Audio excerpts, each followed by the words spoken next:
The rain hammered against the windows of Camp Pendleton's communications center like angry fists. Staff Sergeant Maria Rodriguez stared at the weather radar, watching the massive storm system crawl across Southern California. Hurricane Elaine had changed course overnight, and now the coastal base was directly in its path.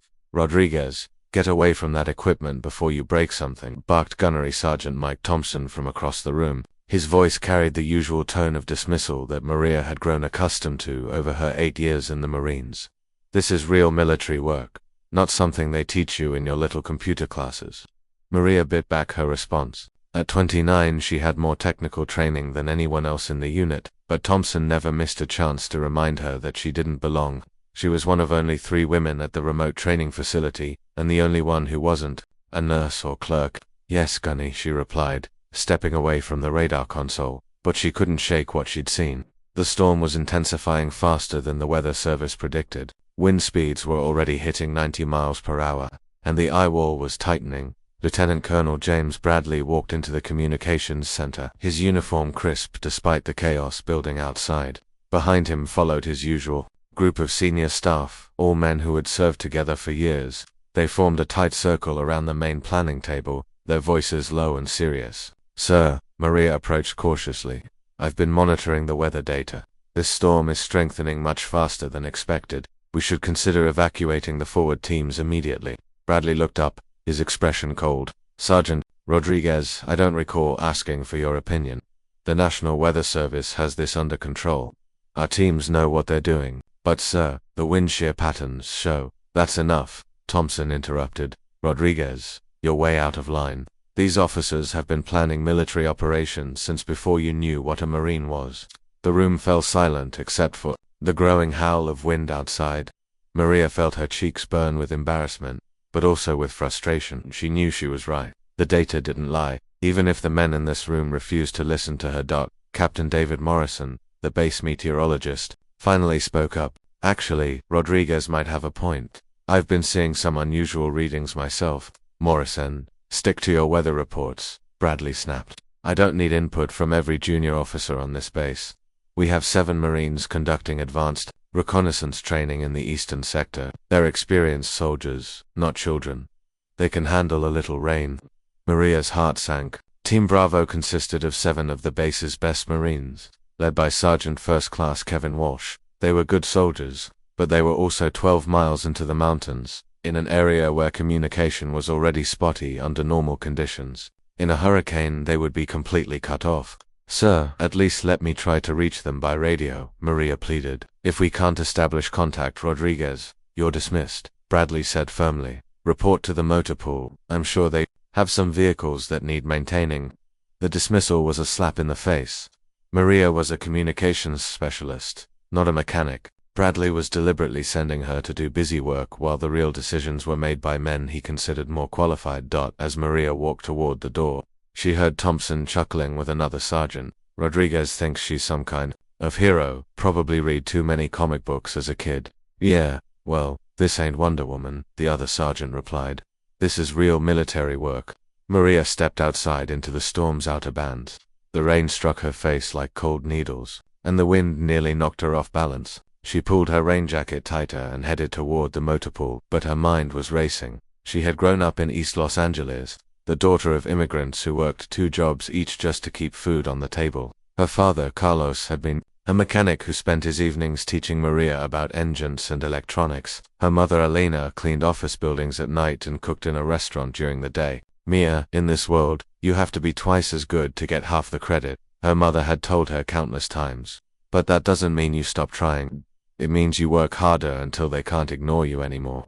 Maria had carried those words with her through high school, through community college, and through Marine boot camp. She had excelled at everything she touched: communications, electronics, computer systems, even weapons training. But none of it seemed to matter to men like Thompson and Bradley. At the motor pool, Sergeant First Class Robert Martinez was busy moving vehicles under covered areas. He looked up as Maria approached, surprise evident on his weathered face. "Rodriguez, what are you doing out here? Shouldn't you be in the comm center monitoring this storm?" "Apparently not," Maria replied bitterly. "The colonel thinks I'd be more useful checking oil levels." Martinez frowned. He was one of the few senior staff members who had always treated Maria with respect. They had worked together on several training exercises, and he had seen her capabilities firsthand. "That's garbage, and you know it," he said. "You're the best tech we've had in years. Hell, you're the one who figured out why our radio systems were failing in the desert exercises last month." "Tell that to Bradley and Thompson," Maria replied, grabbing a wrench from the tool cabinet. "According to them, I'm just playing with equipment I don't understand." As she bent over the engine of a Humvee, pretending to work while her mind churned, Martinez continued talking. "You know, my cousin was in the weather service for 20 years. He always said the worst storms were the ones that caught people off guard, the ones that looked manageable until they weren't." Maria looked up sharply. "What do you mean?" "Just that sometimes the guys making the decisions aren't the ones who have to live with the consequences," Martinez said quietly. "And sometimes the people who see the danger coming aren't the ones in charge." Thunder crashed overhead, and the lights in the motor pool flickered. Maria felt a chill that had nothing to do with the rain soaking through her jacket. Somewhere, out in those mountains, 7 good Marines were depending on the judgment of officers who had just dismissed the best weather analysis on the base. She thought about Kevin Walsh, the team leader. He was a good man with a wife and 2 young daughters back in North Carolina. Tommy Peterson, the youngest member of the team, had just turned 21 last week. The others, Jackson, Miller, Hayes, Robinson, and Garrett, all had families, dreams, futures that depended on getting through this storm alive. "Rodriguez," Martinez said suddenly, "you still monitoring the emergency frequencies on your personal radio?" Maria nodded. She always kept a small tactical radio with her, tuned to the emergency channels. It was a habit that had served her well. "In the past," good Martinez said, "because if those boys get into trouble out there, you might be the only one listening."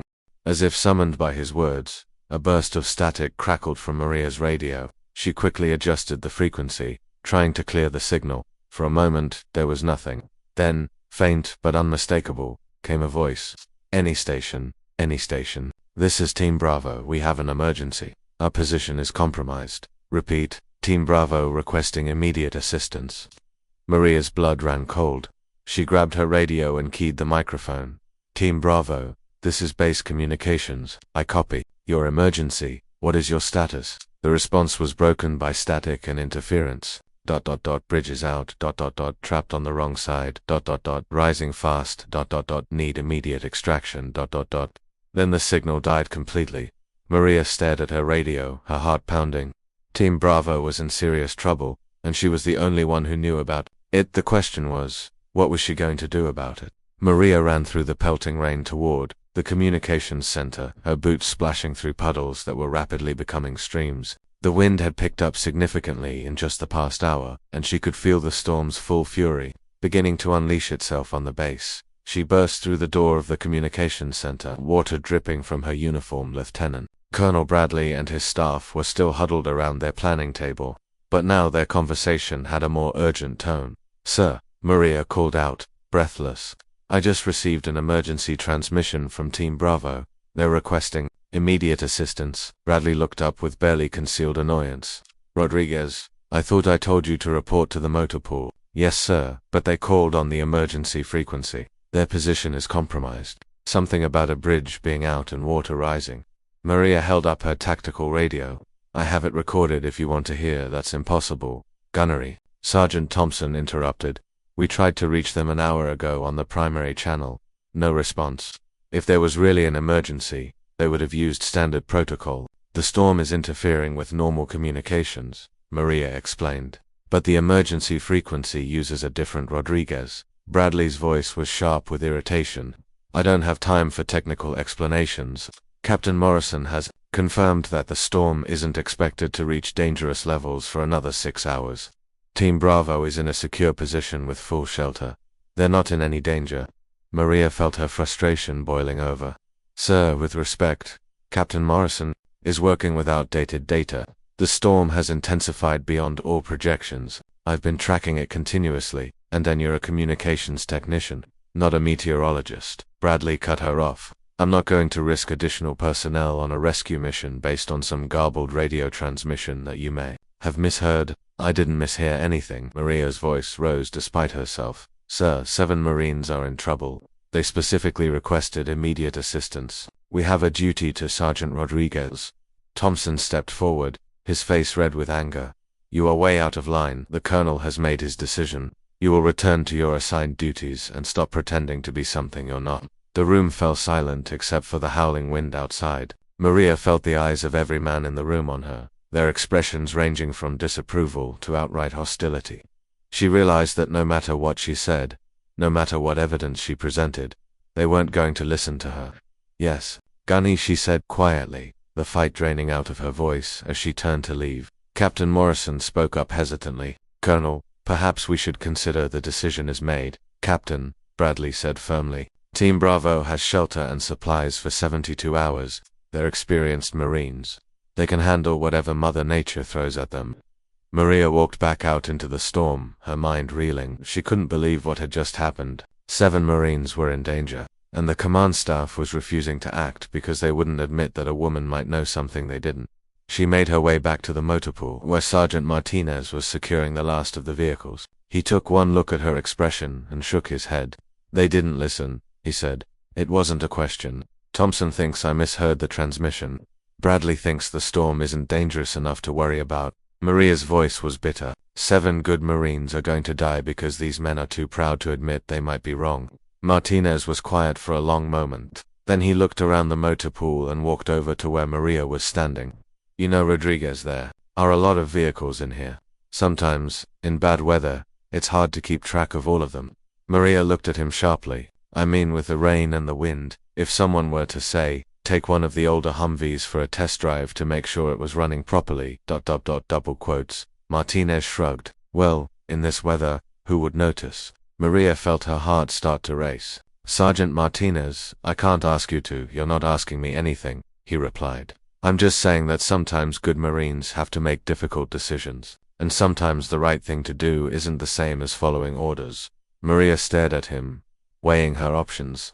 If she took a vehicle without authorization and went after Team Bravo, she would be risking her career, possibly facing court-martial. But if she did nothing, 7 Marines might die. She thought about her conversation with her mother just last week. Alina Rodriguez had called to check on her daughter, as she did every Sunday evening. "How are they treating you, Mia?" her mother had asked in Spanish. "The same as always, Mama," Maria had replied, "like I don't belong. You remember what your father used to say?" Elena's voice had been soft but firm. "A real Marine isn't someone who follows orders blindly. A real Marine is someone who does what's right, even when it's hard." Her father had died 3 years earlier, never living to see Maria make staff sergeant, but his words had stayed with her. Carlos Rodriguez had served 2 tours in Vietnam and had come home to a country that didn't want him.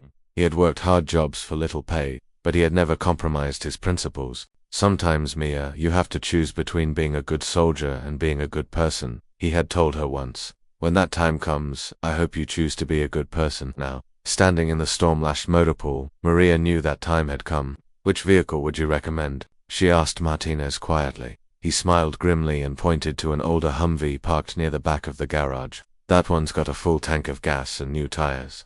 The engine's been rebuilt, so it'll handle rough terrain. GPS system works. And it's got a winch if you need to pull yourself out of trouble." Maria nodded and began gathering supplies. She grabbed a medical kit, extra ammunition, emergency flares, and a portable radio with extended range capability. Martinez helped her load water and emergency rations into the back of the vehicle. "Rodriguez," he said as she prepared to leave, "you know what you're up against out there, right? It's not just the storm. The terrain between here and the eastern sector is rough, even in good weather. There are creek crossings, mountain passes, areas where one wrong turn could put you at the bottom of a canyon." "I know," Maria replied, checking her equipment one final time. "But I also know that if I don't go, nobody will. And I can't live with that." Martinez handed her an extra radio battery. "Your mother would be proud of you." "My mother is going to kill me if she finds out about this," Maria said with a weak smile. She climbed into the Humvee and started the engine. The vehicle rumbled to life, and she could feel its power even through the howling wind. Martinez walked over to the garage. "Door controls. Remember," he called out, "I never saw you leave. As far as I know, this vehicle is still right here, safe and sound." Maria nodded and put the Humvee in gear. Martinez opened the garage door, and the full force of the storm hit her immediately. The rain was coming down in sheets so thick she could barely see 10 feet ahead. The wind rocked the heavy vehicle, and she had to grip the steering wheel tightly to maintain control. That as she pulled out of the motor pool and onto the base's main road, Maria tried her radio one more time. Team Bravo, this is Rodriguez. If you can hear this transmission, help is on the way. Hold your position and stay alive. I'm coming for you. There was no response except static, but Maria hadn't expected one. The storm was getting worse by the minute, and soon all radio communication would be impossible. She was heading into a hurricane alone, with no backup and no support, to rescue 7 Marines that her commanding officers had written off. As she drove toward the base's eastern gate, Maria caught a glimpse of the communications center through the rain. The lights were still on, and she could imagine Bradley and his staff inside, warm and dry, convinced they had made the right decision. We'll see about that, she muttered, and pressed down harder on the accelerator. The hurricane was just getting started, and Maria Rodriguez was driving straight into its teeth.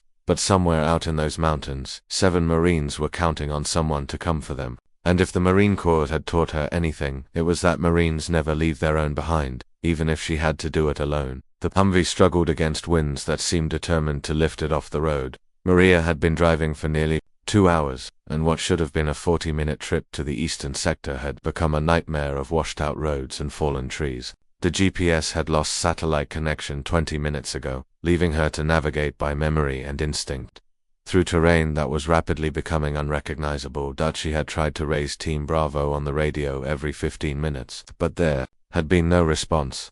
The storm was interfering with all communications now, creating a wall of electronic noise that made contact nearly impossible. For all she knew, she was driving toward a position where no one was left alive to rescue. Thought terrified her, but she pushed it aside.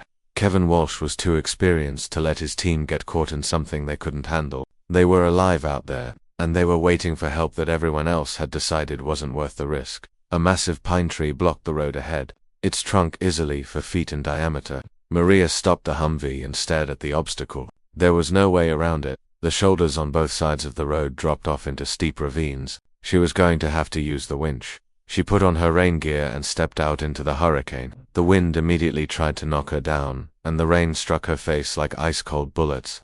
She could barely see the tree through the storm, even though it was less than 20 feet away. Working by feel more than sight, Maria attached the winch cable to the tree's base.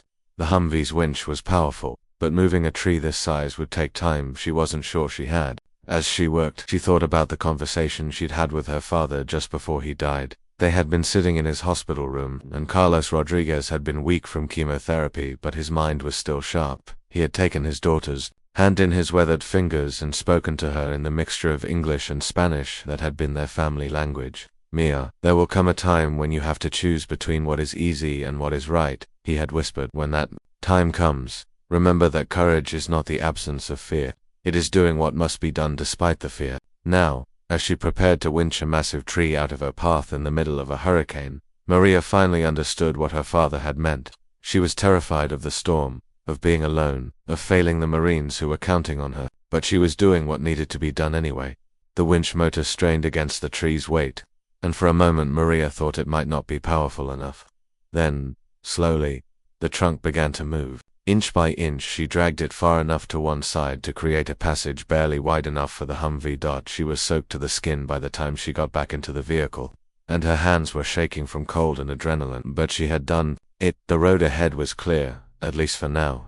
As she drove deeper into the mountains, Maria began to encounter the real devastation the hurricane was causing. Rock slides had closed several side roads, and streams that had been dry creek beds that morning were now raging torrents. She passed several areas where the road itself had been washed away, forcing her to navigate carefully around the edges of new gullies. The terrain was becoming more familiar now. This was the area where Team Bravo had been conducting their training exercise. They had been practicing long-range reconnaissance techniques, learning to operate independently in hostile territory. The irony wasn't lost on Maria. They had been training for enemy action, not natural disaster.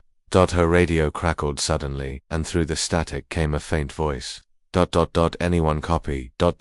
Team Bravo. Water rising fast. Maria grabbed the radio with one hand while fighting to keep the Humvee on the road with the other. "Team Bravo, this is Rodriguez. I copy your transmission. What is your exact position?" The response was broken and nearly inaudible. Bridge at creek ... can single quotes ... water too high ... injuries ... Maria's heart sank.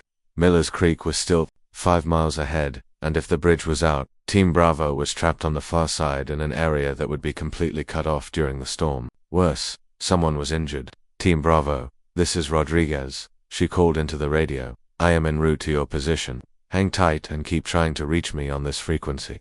There was no response, but Maria hadn't expected one. The atmospheric conditions were making communication almost impossible. She was flying blind now, navigating toward a position she might not be able to reach, to help Marines who might not even be able to hear her coming. As she crested a hill, Maria saw the lights ahead, or what was left of them. The small communication relay station that served this sector was still partially operational, its emergency power keeping a few lights burning in the storm. But more importantly, she could see vehicles parked near the building. Maria pulled up next to the station and ran toward the building, fighting against wind that now felt strong enough to lift her off her feet. She pounded on the door until it opened, revealing a soaked and exhausted-looking corporal she recognized as Danny Williams from the base communications staff. Rodriguez Williams shouted over the storm, "What the hell are you doing out here?" "Looking for Team Bravo," she yelled back. "Are they here?" Williams shook his head. "They came through about 3 hours ago, heading for Miller's Creek. The bridge washed out not long after they crossed. They're trapped on the other side." Maria felt her stomach drop. "Any word from them since then?" "Nothing," Williams replied. "We lost all communication about an hour ago. The relay tower is barely holding together." As if to emphasize his point, the building shuddered under a particularly strong gust of wind. Through the window, Maria could see debris flying through the air, pieces of roofing, tree branches, and objects she couldn't identify. "Williams, I need to reach that bridge," Maria said. "Is the road still passable?" The corporal stared at her as if she had lost her mind. "Rodriguez, the road is half washed out. Even if you could get there, the creek is running 20 feet higher than normal. Nobody's crossing that water tonight." "Then I'll find another way," Maria replied grimly. Williams grabbed her arm as she turned to leave. "Rodriguez, this is suicide. Even if you somehow made it across, you'd never make it back. The storm is only going to get worse." Maria looked at the young corporal, seeing her own fear reflected in his eyes. Williams was barely 22 years old, and this was probably the worst storm he had ever experienced. Under normal circumstances, he would be right to try to stop her, but these weren't normal circumstances. "Williams, there are 7 Marines on the other side of that creek who are counting on someone to come for them," she said quietly. "Command has written them off. Nobody else is coming. That makes it my responsibility, your responsibility." Williams looked confused. "Rodriguez, you're not even part of their unit. Hell, half the senior staff thinks you don't belong in the Marines at all." The words stung because Maria knew they were true, but they also strengthened her resolve. "Maybe they're right," she admitted. "Maybe I don't belong, but I know what it's like to be written off, to have people assume you can't do the job, and I know what it's like to need help and have nobody come." Maria thought about all the times she had been excluded from important missions because someone decided she wasn't strong enough or experienced enough, all the times her suggestions had been dismissed because they came from a woman, all the times she had been made to feel like she was playing at being a soldier instead of actually being one. "Those Marines didn't ask to be abandoned," she continued, "and they deserve better than to die because their commanding officers were too proud to admit they made a mistake." Williams released her arm and stepped back. "Rodriguez, if you go out there, you're probably going to die." "Maybe," Maria acknowledged, "but if I don't go, 7 good Marines are definitely going to die, and I can't live with that." She turned and ran back to her Humvee, leaving Williams standing in the doorway. As she started the engine, Maria could see him watching her through the rain-streaked window, his expression a mixture of admiration and disbelief. The road to Miller's Creek was even worse than Williams had described. Maria had to stop 3 times to clear fallen trees, and twice she nearly lost the Humvee when the road shoulder collapsed under the vehicle's weight. But gradually, she made progress toward her destination. As she drove, Maria found herself thinking about Team Bravo, wondering what they were going through on the other side of the creek. Kevin Walsh had been in the Marines for 12 years and had served tours in both Iraq and Afghanistan. Tommy Peterson was fresh out of advanced training, eager to prove himself. The others, Jackson, Miller, Hayes, Robinson, and Garrett, were all experienced soldiers, but none of them had ever faced anything like Hurricane Alina. They were good Marines, But they were also human beings with families and dreams and futures that depended on someone being willing to risk everything to save them. Command had decided that risk wasn't worth taking. Maria Rodriguez disagreed. The lights of Miller's Creek Bridge appeared through the storm ahead, and Maria could see immediately that Williams had been right. The bridge was gone, swept away by floodwaters that had turned the normally peaceful creek into a raging river. On the other side, barely visible through the rain, she could make out lights that might be Team Bravo's position. She stopped the Humvee at the edge of the destroyed bridge and stared across the churning water.